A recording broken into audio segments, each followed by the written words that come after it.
Hello guys, আসসালামু আলাইকুম। রাত্রিবেলা চলে আসলাম তোমাদের সামনে। আকাশে দেখো বৃষ্টি হবে, দিনে মনে করো যে ঝিলকাচ্ছে আর মনে করো অনেক বড় বড় ডাক দিচ্ছে। তো দিনের বেলা হইলো এই গইটা দিয়ে দিছিলাম, ওই কি শুকাইবো।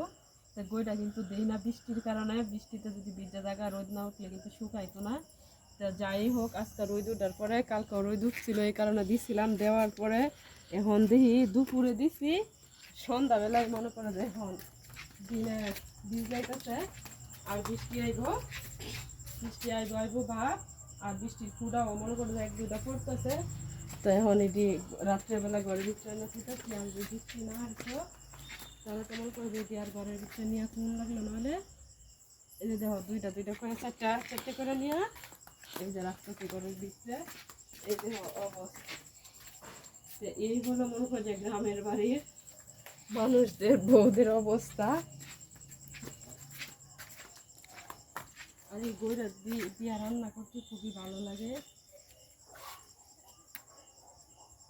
সেই কারণে একটু কষ্ট হয়, কষ্ট হলেও কিন্তু আসলে অনেক ভালো লাগে।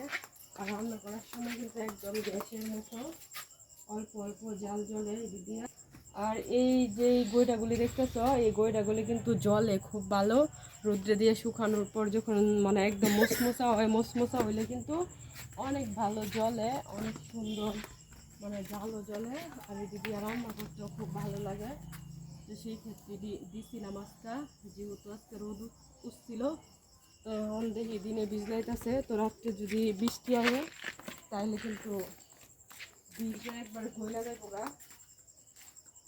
যেহেতু গইলা যাইব গা, সেই ক্ষেত্রে আমি ঘরের মানে চালের নিচে আয়না রাখতেছি দাঁড় করায়া, যাতে বৃষ্টিতে ভিজটা না পড়ে।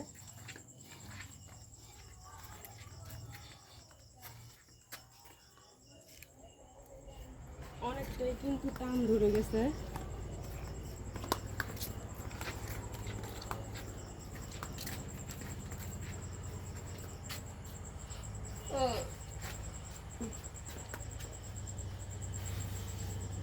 এই বইগুলো দিতেও কষ্ট কম হয়।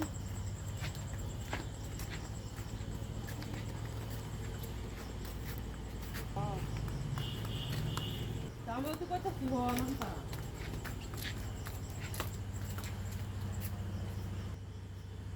না দুই দিন কালার গুলো বালতির জমা কালারের যার জন্য।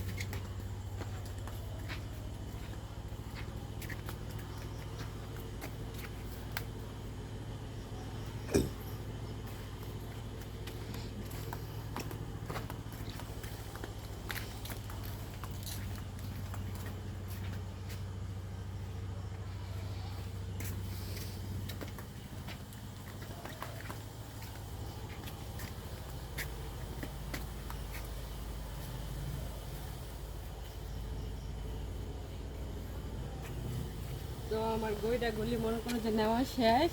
এখন এই তিনটা ওই জায়গায় রাখলে শেষ। তো তোমাদের উদ্দেশ্যে বলবো, এখনো পর্যন্ত তো দেখতে পাচ্ছ এই গইগুলি মনে করো যে আমি দিনের বেলা দিছিলাম। তো মনে করো যে গ্রামের মেয়েদের জীবন এরকমই হয়, কখনো সুখ কখনো দুঃখ। তো এখন দিনের বেলা দিছিলাম, যদি মনে করো যে দেখতাম যে না বৃষ্টি আসবে না, তাহলে কিন্তু বাইরেই থাকতো। কালকে কিন্তু রোদ্রের মধ্যে শুকায় তারপর কিন্তু ঘরে আনতাম। তো আকাশের অবস্থা খারাপ দেখে মনে করো যে ভিজা গইগুলো মনে করো যে আমার এই জায়গায় আয়না রাখতে হয়েছে। আসলে গ্রামে যারা বসবাস করে তাদের মোটামুটি এমন করেই দিন আর রাত পার করতে হয়। তো রাতের বেলা এখন আর বেশি কথা বলবো না, চলে যাচ্ছি। আমার বইগুলো যেহেতু আনা শেষ হয়ে গেছে, তো এখন চলে যাচ্ছি। তো ধন্যবাদ সবাইকে, আসসালামু আলাইকুম।